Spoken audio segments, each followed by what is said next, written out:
You're watching the Health Now Nutrition Podcast, advancing our holistic and nutrition industry one story at a time. Presenting your host, Michelle Post.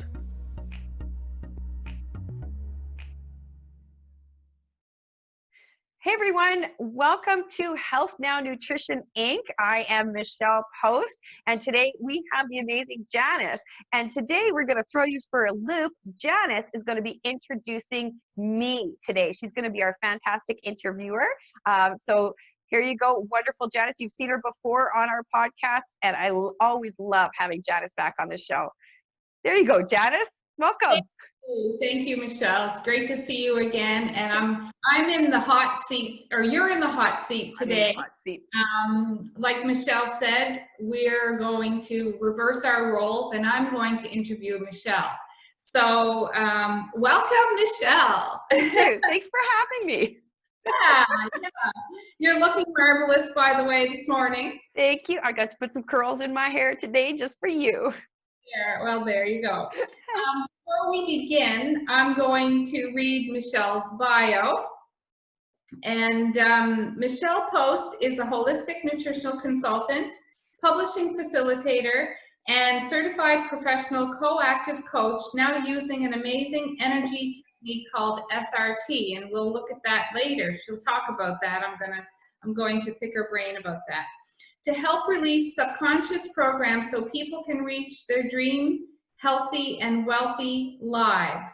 She is the CEO of both Health Now Nutrition and BYM Academy, Boost Your Mindset Academy.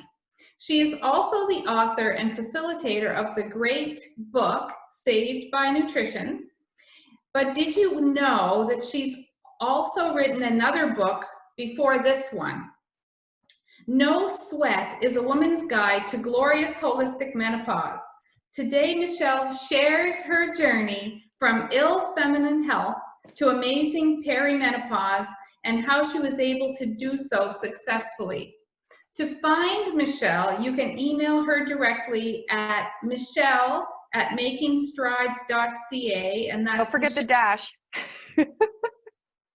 Michelle with 2 L's at making-strides.ca, or to find her book, you can find it on her website at nosweatmenopause.ca. Welcome, Michelle. Wow. Thank you. Thank you. To have written a book, and I love the title. Thank you. So tell us how it felt to write your first book. It was an interesting journey. I think like so many out there, I've had all these ideas for like decades, and I'd often start putting things down and start writing a few words through that, but I never understood how to actually put a book together. So, you know, like a lot of people, I have like a chapter of something here or a chapter of something there. And so when I came to this class, wonderful James Malinchak class, and he gave the magic secret on how to write your book, like super quickly, as you've also gotten that magic secret. Like, do you have a topic? And, you know, yeah. So can you write this many things about it? And then can you write that many things? And then that's it. There's your book. And I went, are you kidding me? It can really be that easy. And so I kind of was in shock for a while. And then when I got back home, I was asked to start speaking publicly. And I said, okay, well, I might as well write my book. And I had my book done within 2 months following that formula.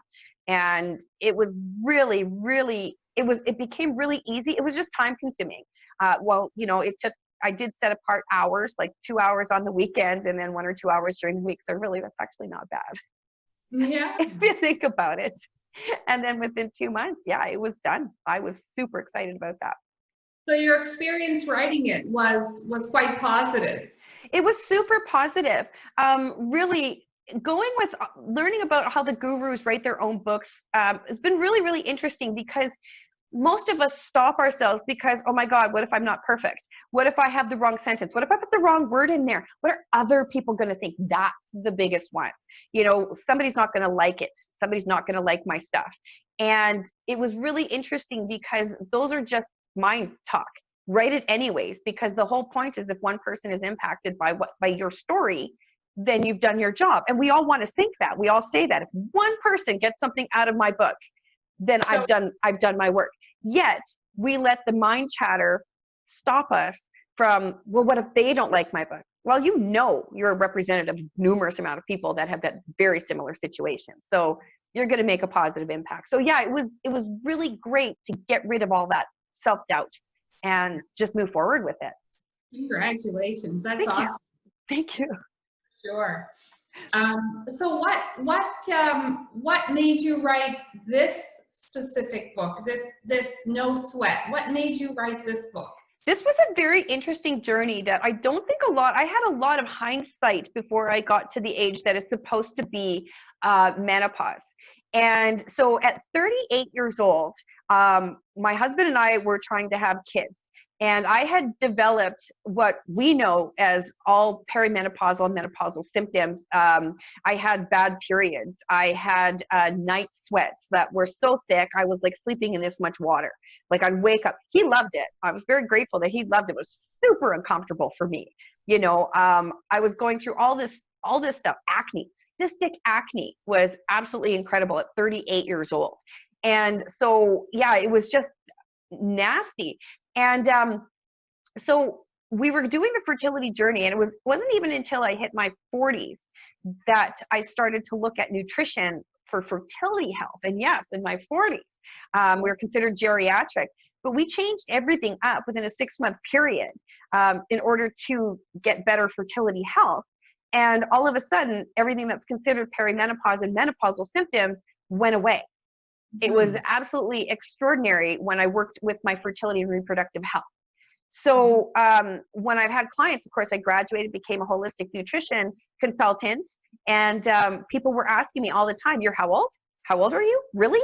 And so they're asking me these questions, and, you know, I just felt that it was important that, you know what, you want to remember what I'm saying? Here's a book now. This is my whole journey. It's a good read. It's not a huge read, you know, so you can get through it and take away the basic factors that I implemented in order to get rid of all those nasty symptoms. Mm-hmm. So yeah, I felt compelled to write it for other people to, you know, get the gist of my journey. And to give people some hope, I think, you know, because it's, first of all, it's not talked about a whole lot. No. And we tend to, as women, not share a lot of this with our friends, and even definitely not with our moms. Or I know that, you know, that's very common not to share at all. So so to have a book someone can go to that can give them a little bit of can enlighten them some. Right, and people don't know the power of nutrition and what good food can actually do for the body and how it can actually create cellular health. Like I found, of course, that when it comes to reproductive health, it takes 3 months, a minimum of 3 months of what you put into your mouth to get into those cells to actually create better fertility health. Better liver health, better adrenal health, everything that you put in your mouth. So it's not just a fly by night, it's going to happen overnight. But yeah, there was a magnificent difference. And even at my later geriatric age, you know, they were saying it could take longer to get in. Well, I'll tell you the difference between the fertility health in 6 months at a geriatric age. I was 42 when we did our IVFs to actually compare. And before I actually started on the journey, we produced 3, again, you'll read that story in the Saved by Nutrition, but 3 poor and poor quality embryos to 6 months later, 10 medium and high quality embryos at 42 years old. And that is just unheard of. And of course, all the symptoms went away. So why wouldn't I want to live like that? Why wouldn't I want to share, you know, that, yeah, yes, you can. Yes, you can. Janice's book, by the way. Yes, you can. Go ahead. So of course I want to share that with women my age, because I love seeing them when they first start to implement some of the stuff, and all of a sudden they're not hot flashing anymore. You know, they're eating cooling foods. They're eating things that aren't instigating these issues within their body. So it's just absolutely wonderful to see those changes. I have my next question in my head, but before I ask it, I just want to remind our listeners and viewers that I'm interviewing Michelle Post today about her book, No Sweat. Let's have a look. And we're talking about No Sweat with Michelle. If this is the topic you're interested in after the podcast, then if you want to get a hold of Michelle, you can do so with her email address, Michelle with 2 L's at making-strides.ca, or to find her book, you can go to her website at nosweatmenopause.ca. Fabulous. Thank you. So Michelle's talking about her challenges and what she faced going through her personal experience with her night sweats and her discomfort. And what I want to ask, you mentioned already that you made some changes with your nutrition. What was it that was the first steps that you took when you realized that you could do something? What was it that you made, the first steps that you made? My first thing that I started actually looking at was water. The very first thing I actually changed was not stopping to drink water out of the tap, directly from the tap. Like here in Calgary, we are known to have really good water in comparison to the multitudes of other places that are out there. It still doesn't mean that the chemicals that are actually put in there to clean the water are the best chemicals for the body, or that it actually gets everything. There's still birth control pills that are actually part of the water system that still come out and can cause issues with reproductive health. There's still, a lot of sweeteners, a lot of things that actually still go through. So I wanted to make sure that I wasn't getting anything that was going to disturb my reproductive health. So it's really oddly and funnily enough, it was just simply the water that I was drinking, what the source was, and making sure I was getting enough of it on a regular basis. So making sure that I was now drinking my minimum of 2 liters of water at that time. And now I thoroughly enjoy, of course, 3 liters of water per day. Absolutely love it. But it was funnily enough, it was water. Not something that most people would actually, we went to the mountain. We have a mountain here, and we even went and got real sources right directly from the mountain, which a lot of people are like, oh my God, there's microalgae in there. Oh my God. Like, the thing they don't know is that it has never been exposed to air. So it's been in an irrigation tunnel in the mountain here for over 2,000 years.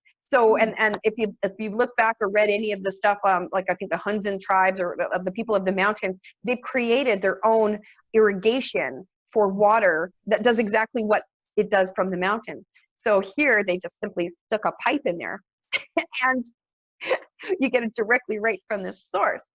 Yeah. And the wonderful thing about the water is that for the next 24 to 48 hours, it is ionized. So it actually attaches to toxins from inside the body to help carry them out. And that was magnificent. I noticed a difference within days. Wow, that's amazing. And a lot of people don't consider their water at all. So I hope that's something that listeners will grab. Have a look at your water and see where it's coming from and where you could get better water. Right. It's so important. So being a holistic nutritionist myself, I'm wondering if you can share with us what body systems that had to be looked at and addressed in order for this change to come. Super important. So the first thing we did actually do nutritionally wise was a liver detoxification. And that was massively important because that works alongside with your adrenals, with your thyroid, in order to balance hormones. So if your liver is toxic, you can take as much other stuff as you want. It's still going to be too hard for the liver to actually deal with. So really cleansing out and getting rid of excess toxins that the liver doesn't need to deal with was number one. And we did that really simply, and I am saying my husband because I made him go on the journey with me because men's reproductive health is just as important as women's. So, don't let anybody tell you it's not, because it is. So we did a juice fast. And that was interesting because I had never done one before. So this is still before, I took holistic nutrition. And the liver cleanse was really interesting. So a juice fast is really you're drinking juices with little to no sugars added. So even no fruits, if you can actually just get straight juices. And the whole thing behind it is that the liver is also the site of repressed anger and resentment. If you find yourself angry at the end of any time and you feel you can't go on or you're going to outburst, first of all, remember you're on a juice fast and you're cleansing out your liver and you're also cleansing out these emotions. And if it's too much to handle, go back to eating. It's okay. And so we did actually do this. I think I lasted the first one like a day and a half on juices, and I lost it. I totally lost it. And so I had to go back to eating, and I started eating healthily, which was great. And then we did it again, and we ended up managing to move ourselves to a juice fast for up to 10 days. So really just cleansing out all that crap out of the liver and moving that forward. And then after that, once that was done, then I could really take a look at my thyroid and my adrenals and really work with those, because my liver could actually clear what was going on with that and work together in harmony to help balance my reproductive health. Here's a question for you. What do you think was the reason for your toxic liver? Well, it's the sad American diet. Like, really, I've questioned it for probably a decade before and didn't know anything about the standard American diet. I didn't understand that that was a concept. You know, I was like the majority of people who believed that, well, food is food, right? Or, you know, if they put something out there, it can't possibly be toxic. If it's a vegetable, it can't be toxic. And so there was such an overload in my body when it comes to all the toxins that I've taken in. Another really important one as well to really consider is all the hormone disruptors that are put into our lifestyle. You know, to have our wonderful green communities without all the weeds. Of course, the communities in most areas, we were actually lucky enough that they stopped doing it here, and hopefully they've stopped doing it in your area, full of glyphosate, which is a known hormone disruptor. I had to stop wearing jewelry as well because of the heavy metals that actually can get leached into the skin. Like, when I say I did it all. In a very short period of time, because of course it was to have children, and I was already geriatric, so I didn't have a choice. So, well, my dear, you don't look like you're geriatric. right, thank you. I got to say, it's with the change of the holistic lifestyle, because if I would have stayed there popping all those zits, I might have a lot of, you know, wrinkles and marks. Yeah. Interesting you mentioned glyphosate or glyphosate. Because right now in Nova Scotia, they're spraying it all around me, and there's an attempt to stop it, and it's been banned in so many places. Would you be able to tell us, give us a couple of examples of some endocrine disruptor foods? For foods, well, there's a lot of xenoestrogens out there as well. For foods, I think there's a lot of trans fatty acids out there. When you have your cooked or your fried foods, they're actually producing bad oils and bad chemicals in there that have to actually create and get other hormones inside the body to release them from the liver. So really getting rid of the fatty foods.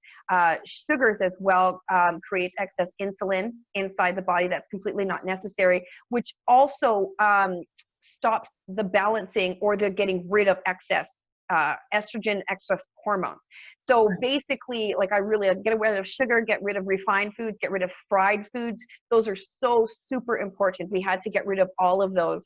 And really, like, just think how delicate your red blood cells are. They only carry 4 nutrients around in your body at a time.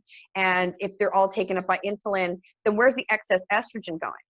You know, so there's a lot of imbalances when it comes to higher estrogen levels and toxic estrogen even.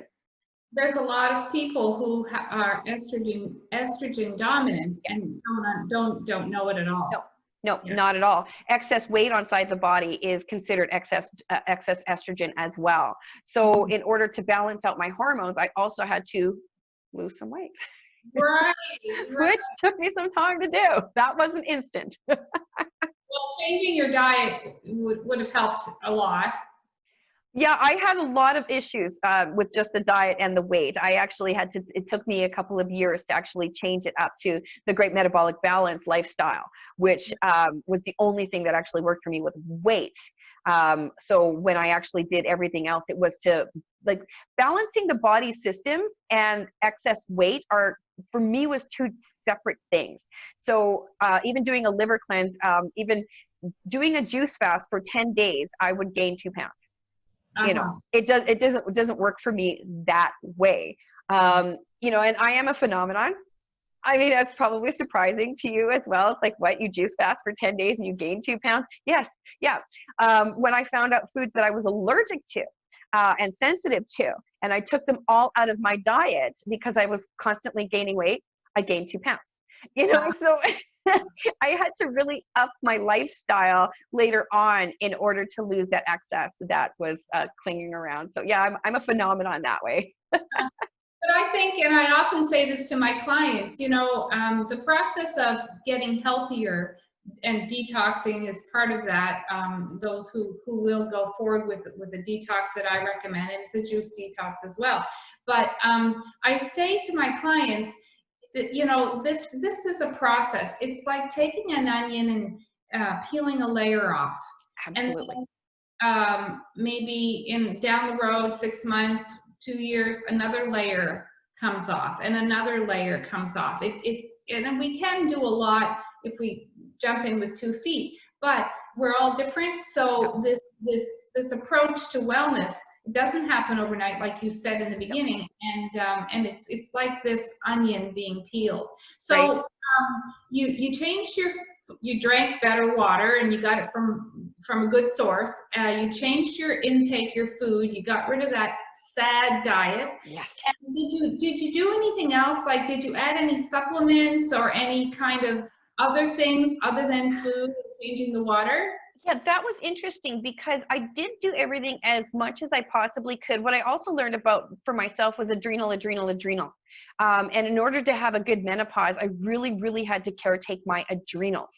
And so that was a big thing for me. Of course, also having a history with Crohn's disease, I had to make sure that I was really doing a good repair work on my gut so I could absorb all the nutrients. But when it came to the adrenals, I did also suffer with chronic fatigue because of all of my other stuff that was going on. My adrenals were completely flat. The adrenals support the thyroid. The thyroid works with the liver to help regulate your hormones. So there was a big, conundrum. I did all kinds of really, really fun things and got some adrenal elixirs. So I went and attended a couple of classes here. Up north, we have something called the Light Cellar, and they had an adrenal elixirs class where you get all these funky superfoods and you put them together. So there was some maca in there with some cashew cream as well. And I think it was lucuma. You can get some nice different kinds of a natural type sweeter type superfoods that they have up there. And of course the mushroom blends. I think there was some chaga and some reishi in there, and you mix that all together and it was like a nice little cappuccino. Wow. So it was a maca cappuccino. So I was taking that regularly. And maca, again, it's different for all people. Some people do get hot right away with it. For me, it's supposed to be an amazing reproductive balancer. And so I was doing that one quite regularly. There's also Shazandra, ashwagandha, quite a few things that I was taking for myself. That's not in the book because I do believe that supplementation and herbs and stuff is more of a personal experience. So that's something to consult with your holistic nutritional practitioner. Sure. Yeah. When I went through my healing journey, I changed a lot of things. I changed my food, and you know a little bit about that too. And it's in Safe by Nutrition. And if you're looking to get that, Michelle and I both have it. Right. But one of the things that I did was I changed my skincare regime. I changed the body products that I used. Did you do anything like this, Michelle? I use food for my skincare regime, and people are just astonished. Like we were talking just earlier, and I have a lot of MLMs out there that say, oh my God, you've got amazing skin. I can't tell you how many times I get commented on my skin. And they're all like, can you try my product? And then you can give me a testimonial, and they want to give me a freebie. And I'm like, I'm not touching that chemical laden product, putting that on my face when I know what food can actually do. And it's not just ingestion sake. I actually have created a chem peel using a kombucha SCOBY. Mm-hmm. So people don't know about that, but you can actually, the acidic acid that it has in it can actually help get rid of the dead skin on the top surface of your face when you put it together properly with the right stuff. And so you can actually do that, and then you'll find that, holy cow, after 10 minutes, all the dead skin on your face is gone. So you don't need chemicals to actually do that. I do oils in the shower versus soaps, and so really I'm talking about castor oil and olive oil, and it's a 50-50 ratio for my specific skin.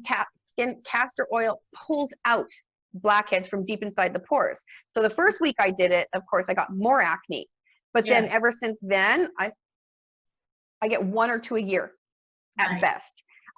So that's super, super fun. So I have that as a ratio, and it's just a little pea size, and I don't use soap on my skin. So it also gives it that nice little glow as well. So for my skin regime, and I also do something called the Tanaka facial massage. And so you can look that up on YouTube. I do not own that one. It's a lymphatic drainage. And so doing that on a regular basis, getting rid of that, actually, you know, at my age, I have no liver lines here. You know, I'm just, I got a couple crow's feet that actually started up, you know, a couple years back. So finally, you know, joining the crowds there. And I've been doing this facial regime for over a decade now. And it's definitely helped with my skin and, you know, keeping the wrinkles at bay to the best that I could. So good for you. That's awesome. That's awesome.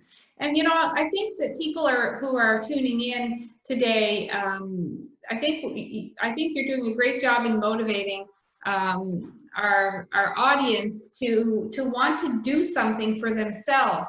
What do you think is, or do you have any advice for someone who might be thinking that they want to change, but they're thinking, oh, I don't know how I can do that. Maybe it's a mindset thing, because oftentimes it is a mindset thing. Do you have what can you say about that?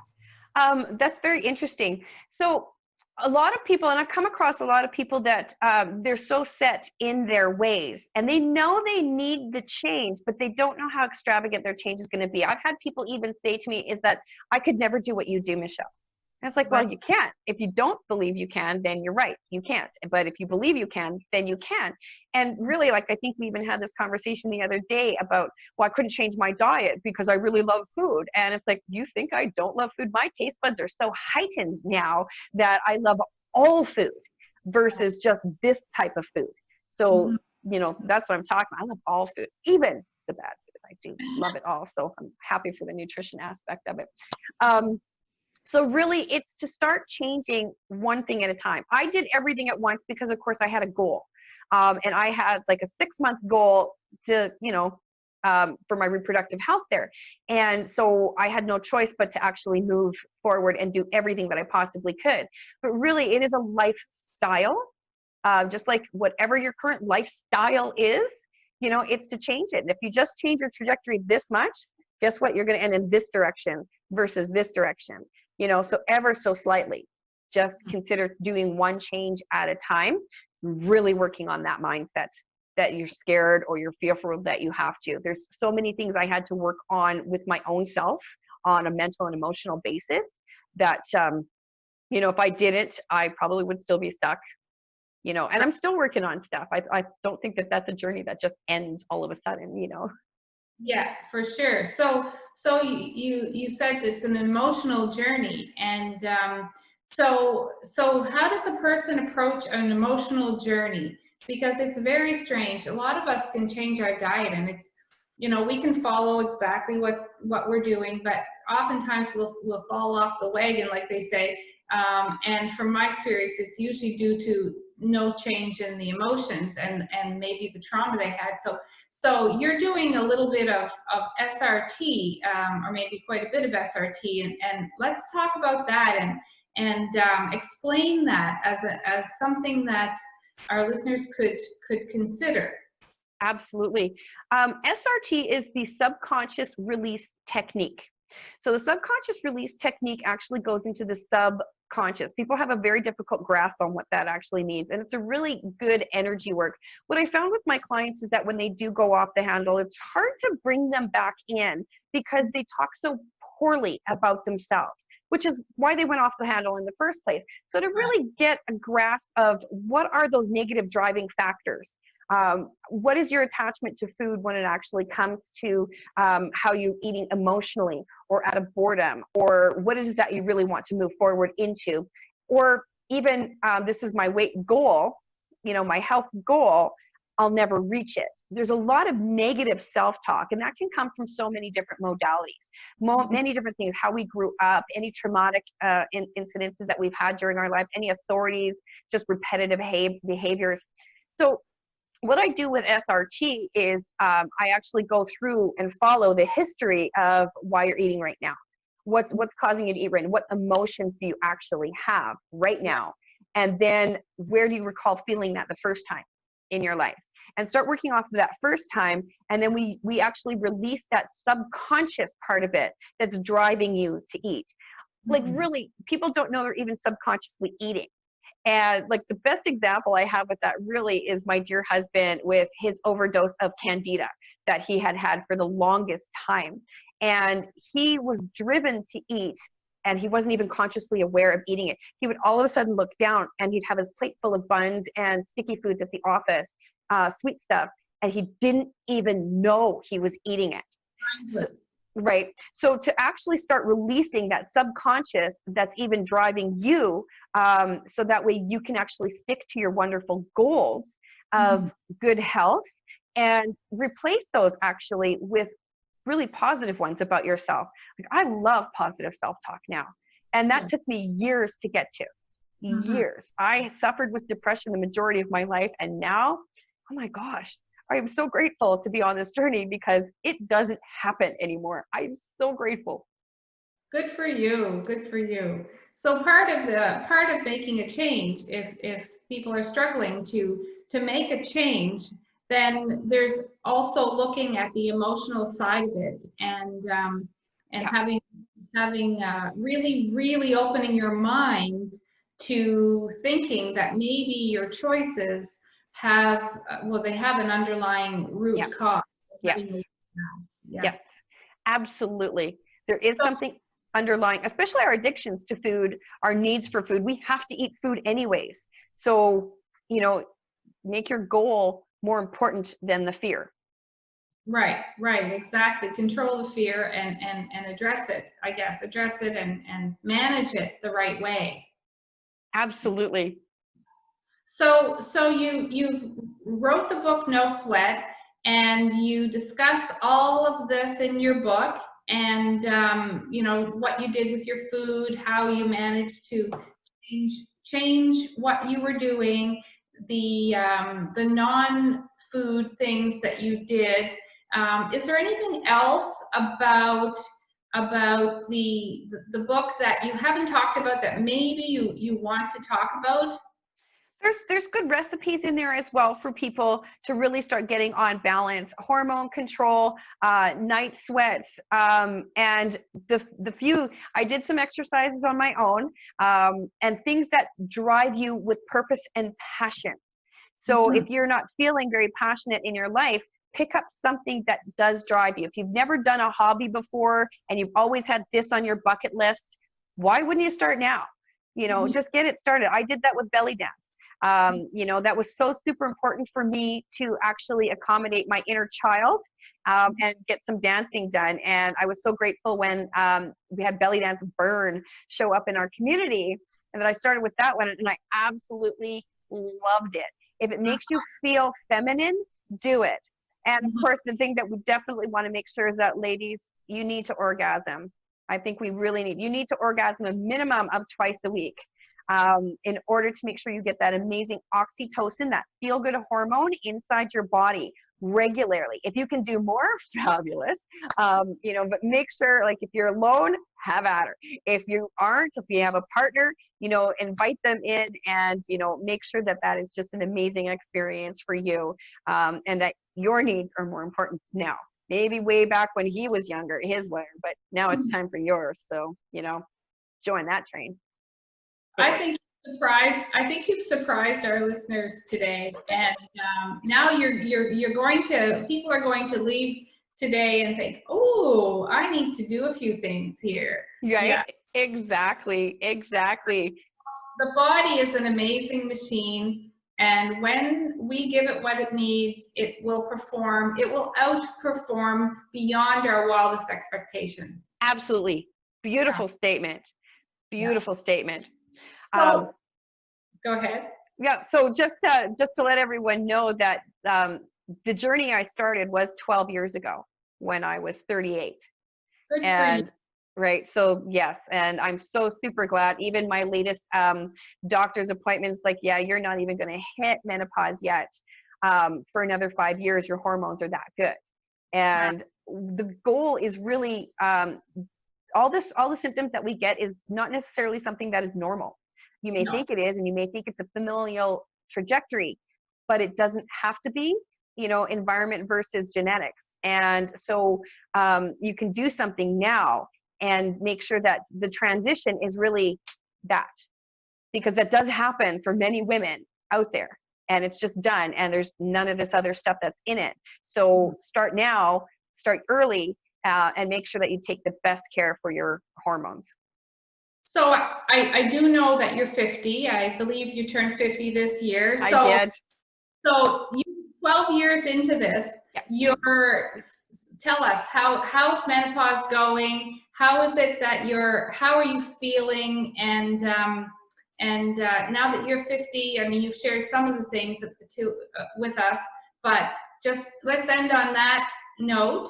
Awesome. And yeah. So basically, I have more energy now than I did when I was 38. I weigh less than I did. I have no cystic acne. I sleep very well, through the night mostly. There's a couple times I go to the bathroom. That's a urinary thing. So that's wonderful. I have a wonderful life with my wonderful husband, and I can say that my life is actually better now than when I started on the journey in all regards. I'm able to go out for a jog. I'm able to go out and do exercise. I'm able to go out and meet my friends, and be me. I'm able to have hobbies and work and love everything that I do and live a life full of gratitudes. So it's super, super important for me to continue on that trajectory. And, it starts with my health, my own health. Well, congratulations on being able to do that, for taking it upon yourself to refuse to live the way you were, and beyond that, writing a book about it. Thank you. Yeah. Super important. Yes. So again, I just want to say we've been chatting, Michelle and I, and about her book, No Sweat. And if you have any questions, you can contact Michelle at making-strides.ca, and Michelle is 2 L's. Or if you want to find her book, you can do so at www.nosweatmenopause.ca. Thank you so much for letting me pick your brain today. Thank you. What an interesting topic, and I'm sure you're going to get some questions from our listeners. Awesome. Thank you so much. You did fabulous today. Absolutely. Thank you. Take care, everyone. We'll see you next time. Bye. You've been watching the Health Now Nutrition Podcast with Michelle Post. For more information on how you can be part of the holistic and nutrition movement, visit www.healthnow.today to book your meeting.